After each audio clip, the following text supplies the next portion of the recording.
Welcome back to Love Letters with Jason. Today, the closest thing you could call my first love. No, seriously, I was like 5 and our family lived in Canberra. I was a complete stud at the age of 5, by the way. Smooth with the ladies, funny with the boys, and smart with the alphabet. Hell, I could even spell a fair few words thanks to my mother helping me at such a young age. This girl, we'll call Hayley, which is a fake name as a side note, was a girl that I dated several times, allegedly. I don't remember this, but apparently I had several different girlfriends, but she seemed to be the one that I kept going back to. Then, and this is a common theme in a few of my stories, the family, more so my mother, decided to move, and we weren't going just down the road. We were heading to Queensland, a distance too vast for a now 6-year-old to comprehend. Hayley and I loved each other so hard, and decided that we'd keep dating, and keeping in contact via mail and the occasional phone call. By the time I had turned 9, there was about 10 letters sent in total between us, and I think more being sent by Hayley than me, and 4 or so phone calls with our mothers keeping in contact as well. Then, there was a family-related matter going on in Canberra, something to do with a legal case involving my stepsister. I was too young to really understand what it was, but an opportunity had opened up. I could make my way to Canberra for a few days, and spend some time with my girlfriend before flying back. I hated flying as a kid, but I was down. Anything for my beloved Hayley.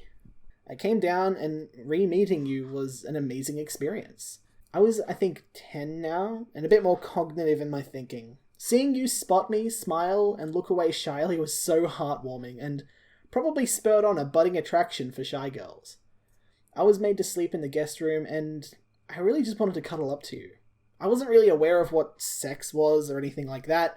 I just wanted to hold you in my arms. Show you that I was there for you for once. While you were at school, I'd spend all day with your mother in a flower shop she managed. And even though I was supposed to just sit on the computer and play, I ended up helping Hayley's mother move things, wash out buckets, and whatever small little jobs could be safely accomplished with child labour.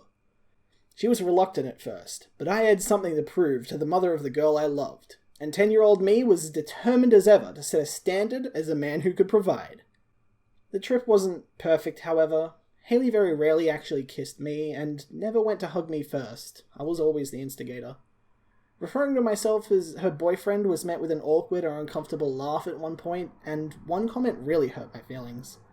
We were watching a movie, and the people on screen started making out. Hayley's mother, in a joking tone, said, "You two haven't been making out or anything like that yet, have you?" And to which she responded, "No, no way. We don't even want to." And the genuine tone of how much she meant those words stuck with me. She didn't want to?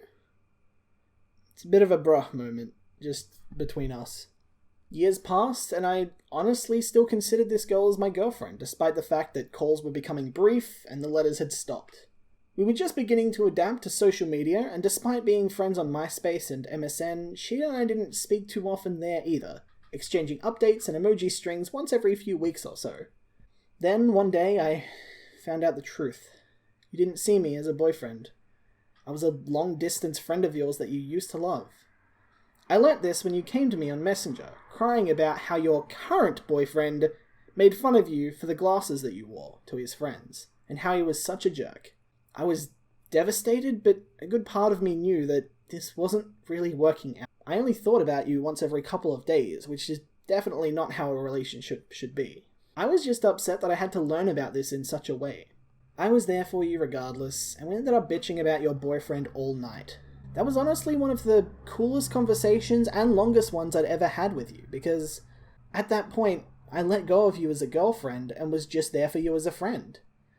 And I don't know if that made me more genuine and less, lovey-dovey, but you seem to really appreciate just having someone there to talk to. That was the last time we called each other over MSN Messenger. Eventually, I stopped messaging, you stopped logging on, and then we just stopped existing in each other's lives. It was a beautiful high note to end on, but that is where it ended. I honestly don't even know if she remembers me. Hell, I don't even know what we saw in each other as dumb kids, barely starting school. But you were, for all intents and purposes, my first. And I don't know if you consider me yours, or if I was just a weird pen pal that showed up one day, slept over for a few days, and sent you weird love letters over MSN. But for being a part of my growth as a young kid, and for being the first girl to ever show me love. Haley, this love letter is for you.